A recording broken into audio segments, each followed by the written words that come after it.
What's up, guys? The other day I was online searching for a new stock for my Ruger 1022 because I just, I got that Archangel, however you want to say it. And, it was cool for about 5 minutes. Then I started looking at it and I was thinking, it's kind of big and bulky and cumbersome and not practical at all. So I decided, it's time for a new stock. Well, I was looking for, like a regular sporter stock or something cool, and I found something I wasn't expecting to find, and I thought it was just too awesome. And it is more of a, I'm not sure how you would say it. It's not a practical stock, but it could be practically used, I guess you could say. But I'm a big history nerd anyway, and this kind of fit the criteria of history, so without any further ado, why don't I show you what I got? Alright, so I'm getting kind of overrun, with my reloading stuff, so I don't really have a good table for builds. I'm in the process of making room, but got kind of a mess right now, but we're not going to focus on that. But this is what we're going to focus on. Let me give it a little cut there. I'll tell you what. Why don't I set the camera down for a second, get this open, and then I'll be back. Good idea. Alright, so I'm glad I did that because it turns out the box was filled with these packing peanuts. And there's no way I could have made a one-handed attempt at that without making an epic mess. But anyway, moving on. Let me show you what I got.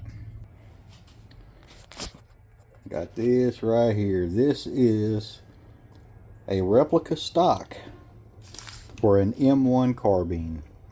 Came with an extra handguard. That way you have the option of using the factory sights on the Ruger or not. I think I'm going to go the not direction. I got the correct type of sights for an M1. Magazine, sling and oiler. All I need now is a rifle, which I have. So let's tear into this thing. Alright, so I got my donor barrel and receiver here. This is what I have been using for small game hunting. I have a different stainless barrel that I'm going to replace as my small game rifle because stainless just ain't gonna look right in that M1 stock.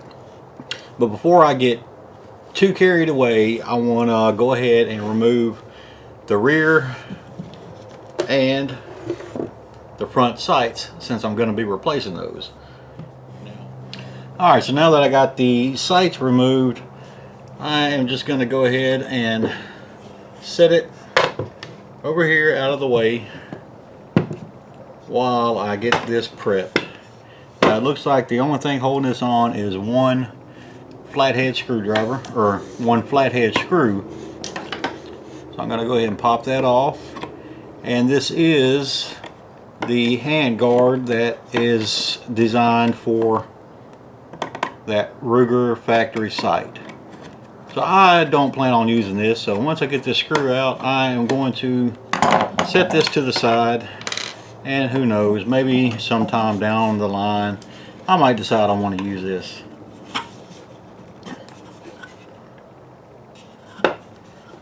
Well, let's see, there was only one screw, but it don't want to come off. There it goes. You just gotta kind of wiggle it back and forth a bit. There we go.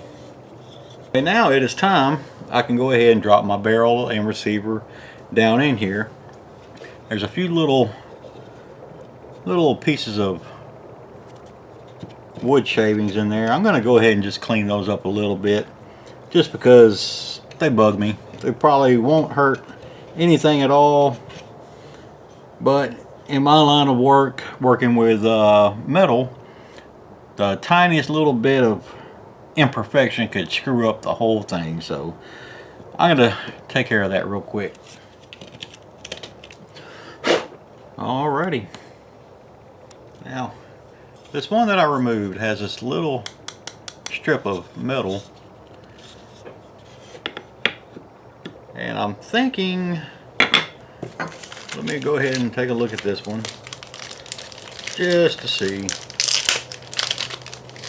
I'm thinking I'm going to need that out. There were no real instructions with this kit, so I'm figuring it out as I go, which, you know, we're changing the stock is pretty simple stuff. Okay, so yeah, that's going to have a void there. So I want to get this out. Oh, well, that was easy. That's just going to go right there. I'm going to set that to the side for the time being until I get the barrel installed. Alright, gang, you're going to have to look at my ugly mug for a moment so I can show this part. Alright, so when you have this outside of the stock, you really want to make sure to pay attention that none of your pins, your little straight pins, your roll pins, whatever you want to call it, they're not roll pins, but they hold the trigger assembly on there. You got that pin there. There's a little pin here that actually goes through the trigger, and one up here that's part of your mag release. You want to make sure you don't lose any of those, because just in removing things, I've had a few of them drop out and I had to track them down and put them back in. Kind of need those. So anyway, I'm going to start. Let me find the camera. I'm going to start by taking my safety button and kind of putting it kind of in the middle. It's not on safe, it's not on fire, it's just in limbo. You want to do that so you can easily slide it through there. Here we go. Just kind of drop it on in there. Boom, there we go. Now I'll push that safety to one side just so it'll kind of help hold it in place while I install this retaining screw. Gonna go right there.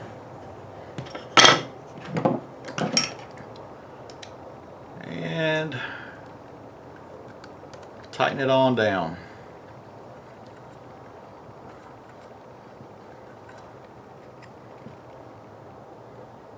Okay, that's good and snug. So there we go. There we go. It's starting to look like something. Alright, so now I'm going to go ahead and take that little piece of tin there and install it right up here.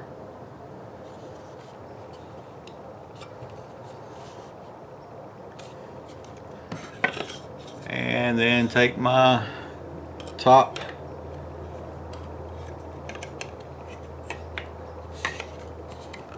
push it on down. There we go. Now I got the one flathead screw.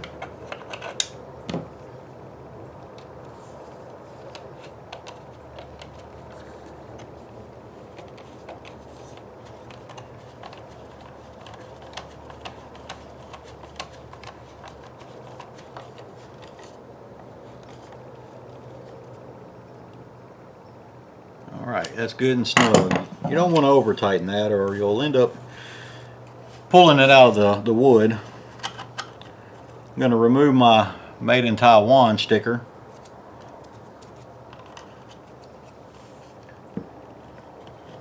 Okay, so now,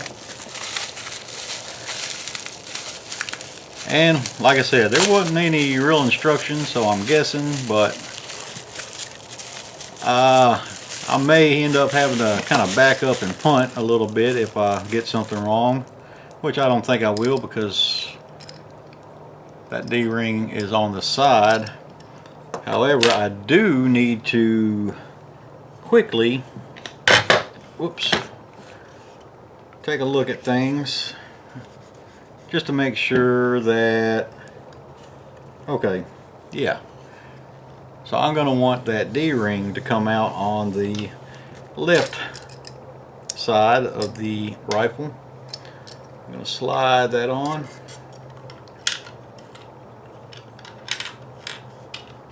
Push it down. And let's see, that is also a flathead screw. I'm going to give that a good snug.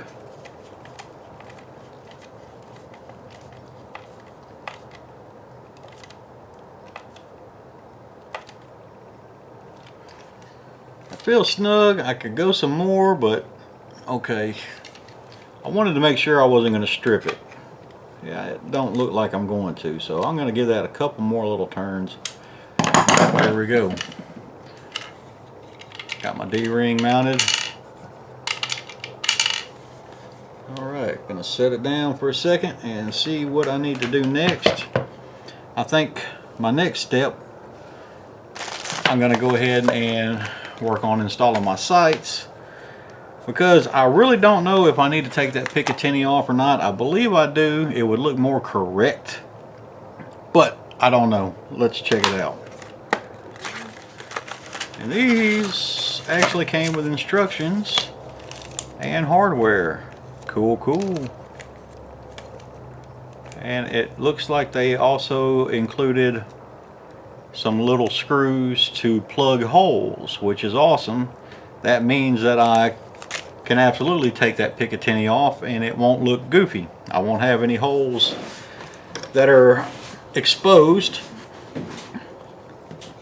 That was my main concern, because I don't have any plugs. So let me go ahead and get rid of these. Got a little oil on there.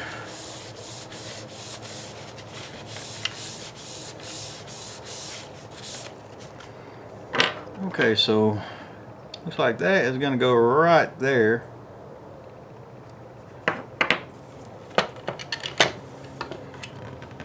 Let me see what kind of screws they got in here for me.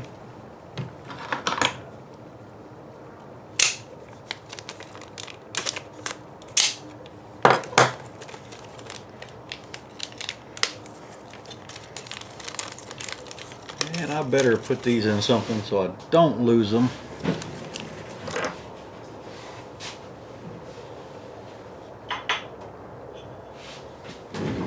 There we go. Powder pan. Multi-purpose.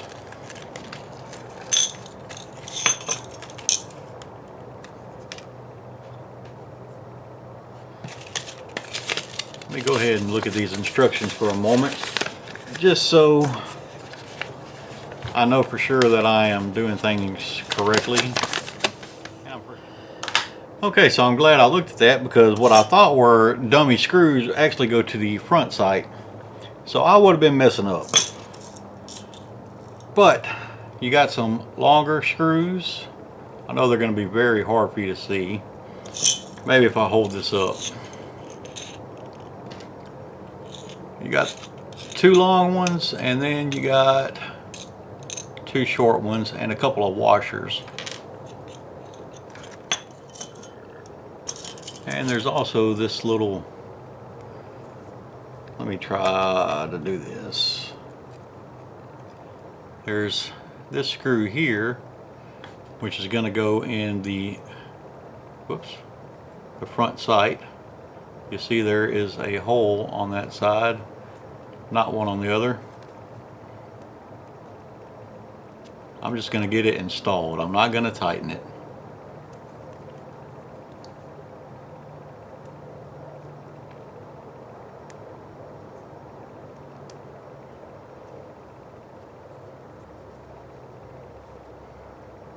Alright, I'm going to set that out of the way for now.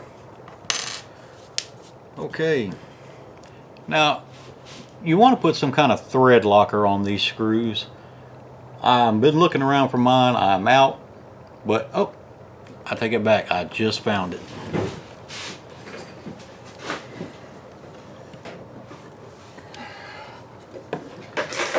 Okay, so I have some blue Loctite here.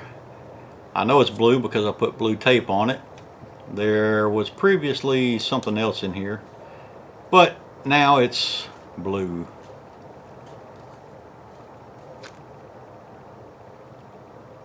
And you can tell how long I've had this because that's not supposed to come out. So I'm going to find something to pour a little bit of that in. That way I can just dip my screws.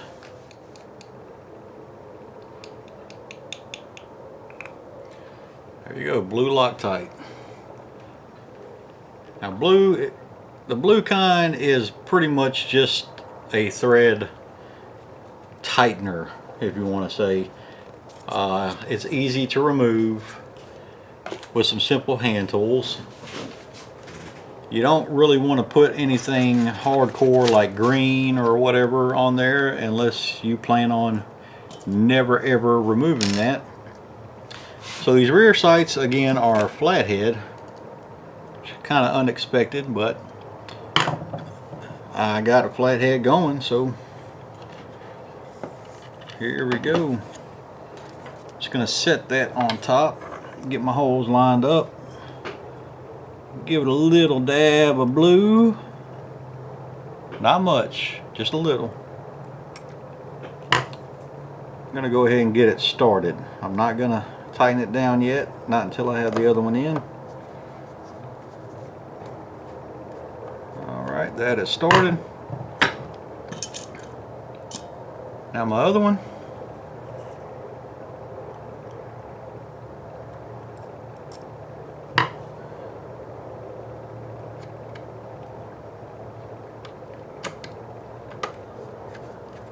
I'm gonna go ahead and run it on home. Get it bottomed out. Okay, that's bottomed out. Now I'm going to put the other one in. I don't want to tighten the first one just in case the bottom one's just a little out of line. And it was. Alright, now I'm going to snug it up. There we go. And snug the other. There we go. Alright. Set that out of the way so I don't make a mess. Wipe off that blue. There we go.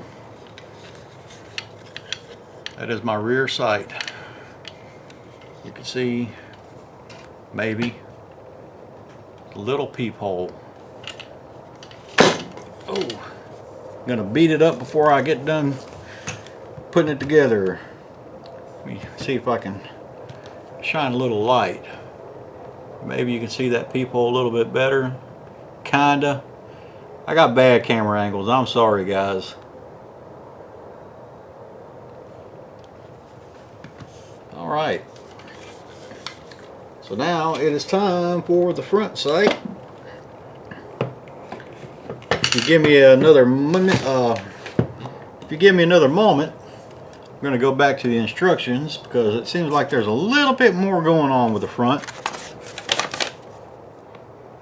Alright, so it don't seem that bad. It's actually got the dovetail, but it's split, and that screw that I previously just installed without tightening spreads it open. That way you don't have to hammer it in there. That's pretty cool. I like that. So that being said,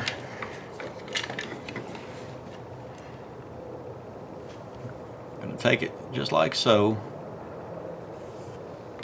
and slide it on in there.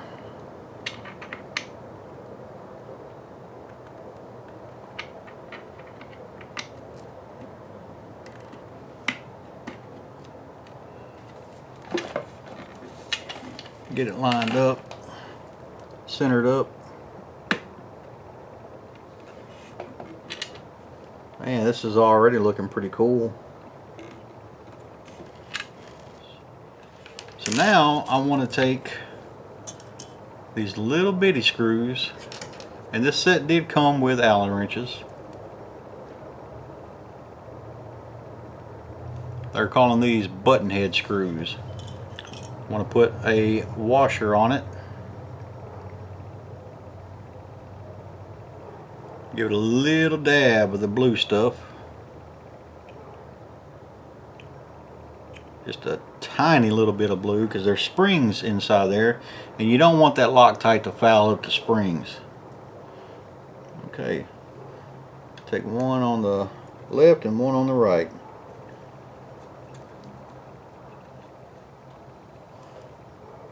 Okay, that's just a little bit snug. Go to the other side.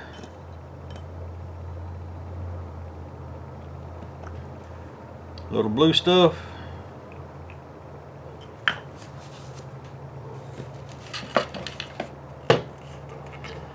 I really need to get my work area straightened out.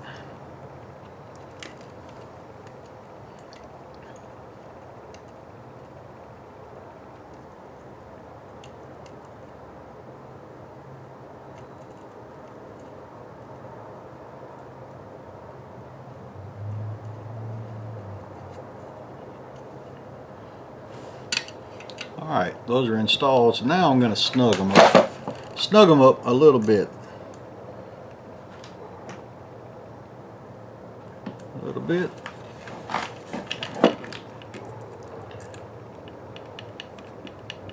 A little bit. Got a little mess on the outside, clean that up. So now, pull this all the way out.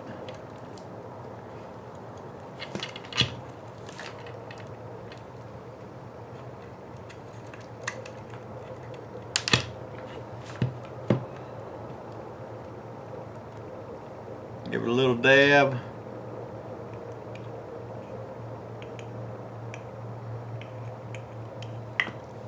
Got a little too much on there. Perfect.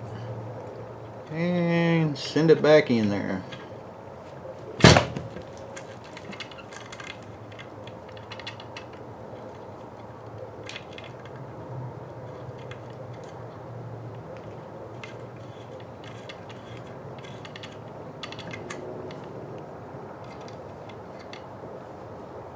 Snug her up. Done deal.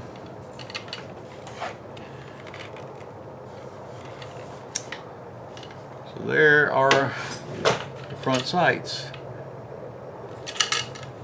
Got a little gunk on there.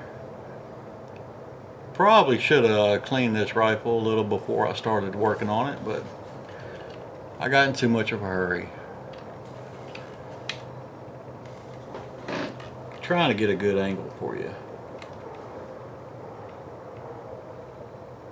Alright, so all of that is done now. Got my rear sights, front sights, stock is on.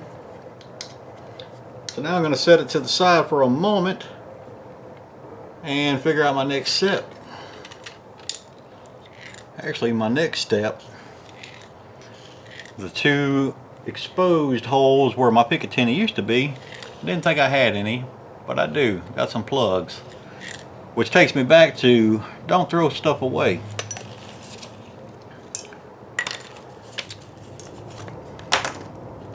Alright, so moving on to my next step, but I will mention the instructions that come with your sights.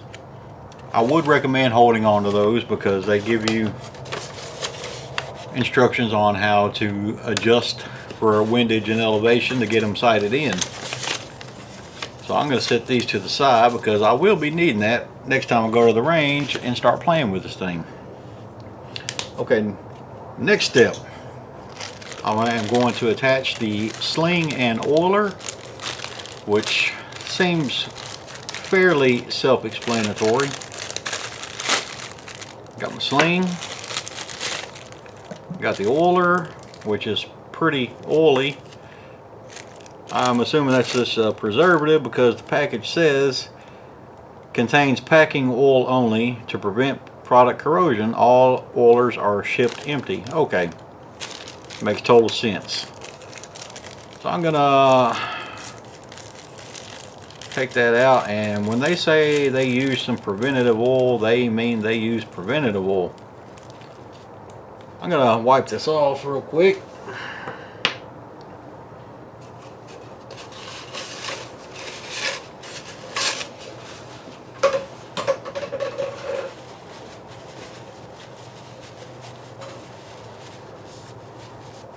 Alright. So as you can see, all it is metal.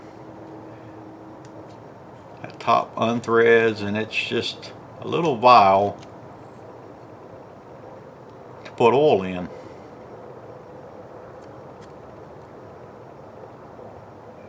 And on the inside there's, can't really tell what that is, but it's like maybe some kind of material that will absorb the oil, so when you dip that back in, you get a good healthy dose of oil.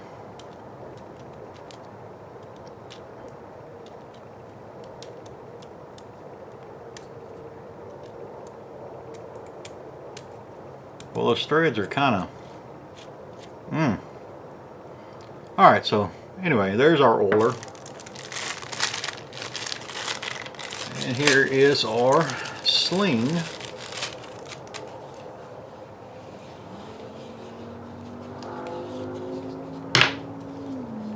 Alright, so let's see. No instructions with this, so give me a moment to do a little research. Okay, I got her figured out.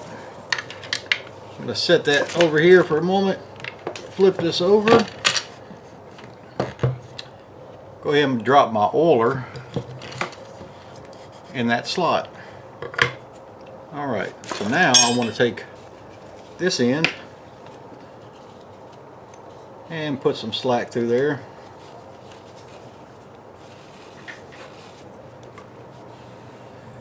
No idea where I'm actually going to need this to be able to use it, but for the sake of this video, I'm just going to get it installed. You can adjust it however you need later, or I can adjust it however I need later. Alright, on this back side, you see you got all that notch cut out. I'm going to take this end. In the fishing world, that would be the tag end. Bring it through the back side, the butt side, and run it back the other way. Pull it through. Alright, gonna hold on to that so it don't fall out. Alright, now take that in and stick it through. Let me get some more of that out of the way. Want to stick it through the same side that it came from. Pull it out. Now I'm going to cinch that up.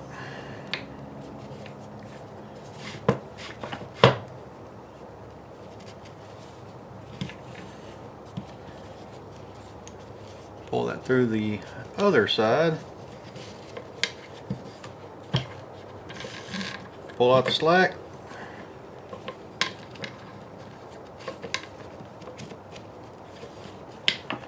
And there you go. There ain't really anywhere for that to go now. So now on my other end,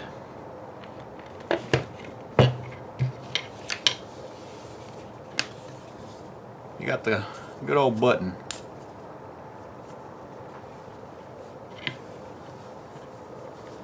Going to take that through that front D-ring.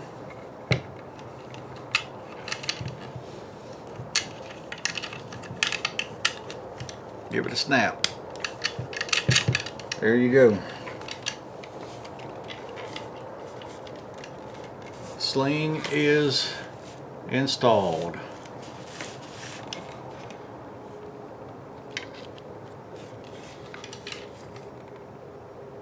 Alright. I'm going to set that over to the side. I got one thing left to do, and that is build up my magazine.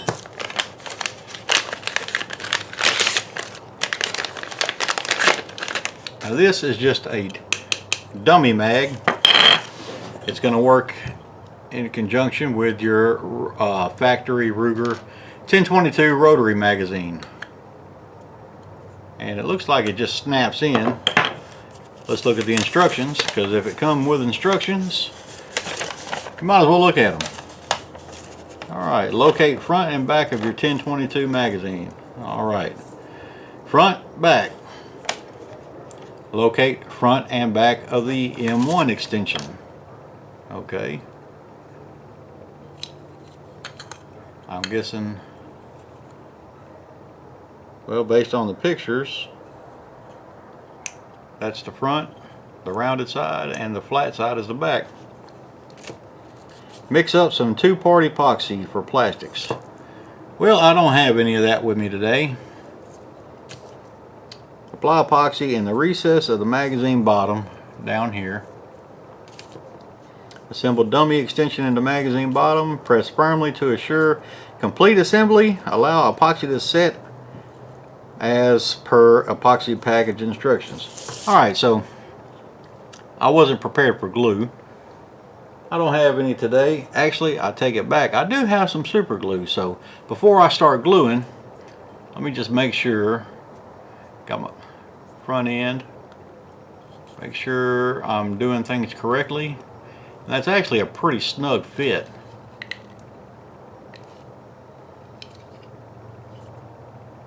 Okay. I'm not sure that's right. So I'm going to try it the other way.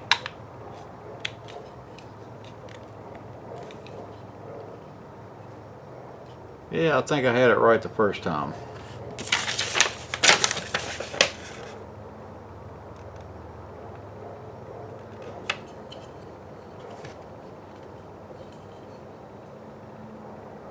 Yep. So it's going to go just like that.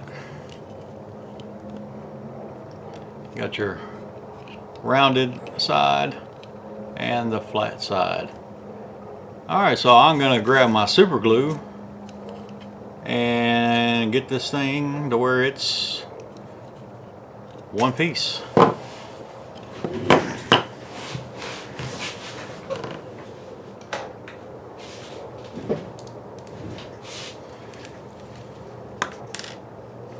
Hopefully that super glue isn't all dried up. Okay. Yep, looks like it's still liquid.